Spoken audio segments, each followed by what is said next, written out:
I'm with Tri-County Collie Rescue in Michigan, and I was a friend of Joel. I'd like to thank everyone for coming to help honor Joel Rosenberg's memory with this beautiful dogwood tree and memorial plaque. My thanks and gratitude, too, to Ryan Edge with the Wayne Department of Parks and Recreation, without whom this would not have been possible. Joel was a staunch supporter of Sunnybank and all things college. His second love was antique cars, that is until he met Kathy. Joel was so proud of his perfect attendance ribbon, awarded to those who attended every gathering. Joel passed away suddenly this past January, left behind his partner Kathy, their son Forrest, stepson Donald, and of course Roddy too, and his family members. Patty, yes. I'm Patty, and I met Joel here in 1997.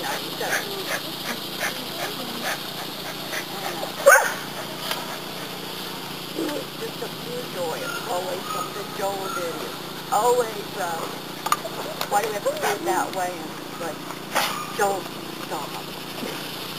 We loved him. We absolutely loved him.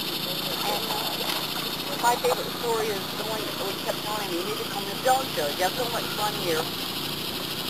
You need to come to the dog show. So I drive all the way to Kansas, get out, I'm walking my dog. Somebody goes by in a van with a stuffed dog hanging off the back. 2000, and goes like this. Joel, and I'm standing in there, a pussy place. Nobody's around me, and I'm going, can't be. I go up and I said, well, what are you doing here? Did you tell me so?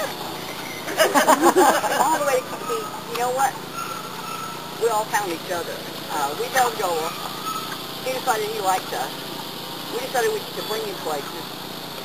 And we just kept on coming, and we gained, along the way, I was happy, and we gained Kathy and Donald and our newest joy for us. We're going to miss Joel.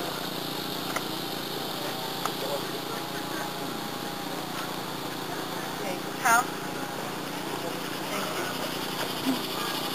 I first met Joel right over that hill. He was talking with a lady breeder, and they were catching up from the previous year. And the very first thing I heard Joel tell her was he was playing a leg injury that he had this year, and he said to her, you know what a Bridgeport is. And then he started kind of silly laughing. No. I think there's no way that this lady is going to know what an antique milling machine is. So I was continuing to sort of eavesdrop and started talking about Sunnybank. Well, probably a good stage. I'm going to have to leave. And that began about a 10-year friendship. We would see each other here. We would see each other at Studebaker events. And I discovered that, kind of Joel's trademark. Joel did know. He knew more than I did about college. He knew more than I did about Studebaker. He knew more than I did about everything that we shared in common. But Joel always gave you the benefit of the doubt. He never started out preaching to you about how much more he knew. He always said, you know, as if you did.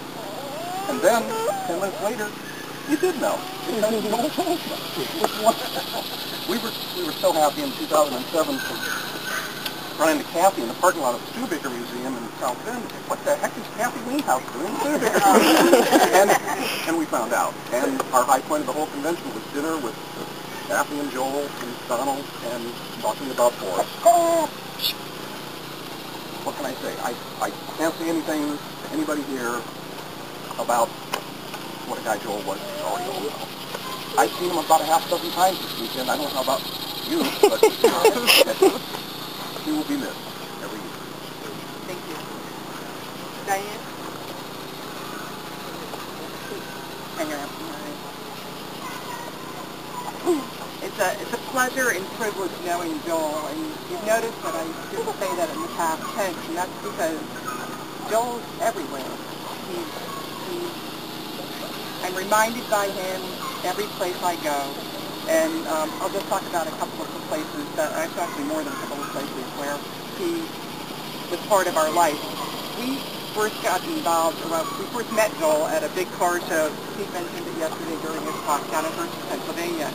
And back when they used to allow people to bring dogs down there, we would always bring our first collie, Megan, and we'd never see any other collies, as usual. And far across the field one day, we see this guy walking this beautiful dog, and we went up to him, and that was when we first met Joel, and we went with Robbie at the same time. And we've always been in contact ever since. So I know that when I go to Hershey in October, I'm going to see Joel everywhere. I'm going to see him Thursday night. We always have a big barbecue. Joel would always be there. He wouldn't be there Fridays because there was Studebaker dinner, and he had to go to that.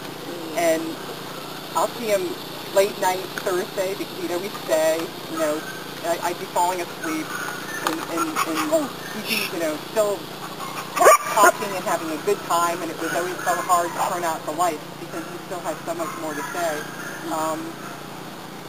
I'll see him when I'm driving my old car.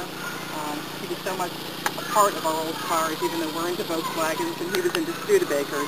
There still was an awful lot to talk about with it. Every morning when I get up and I touch my feet to our hardwood floor upstairs in our house, I'll think of Joel, because Joel is the reason that I installed it myself. He gave me the confidence to do it. He let me borrow his fabulous hammer and gave me a video to borrow to learn how to install it. And I got to see the Bridgeport at that time too. He was showing me all the things in his basement. And the floor reminds me of Joel. Of course, the collie functions, the nationals, the Connecticut specialties. He's there. He'll always be there. He's here at Sunnybank in every nook and every cranny that you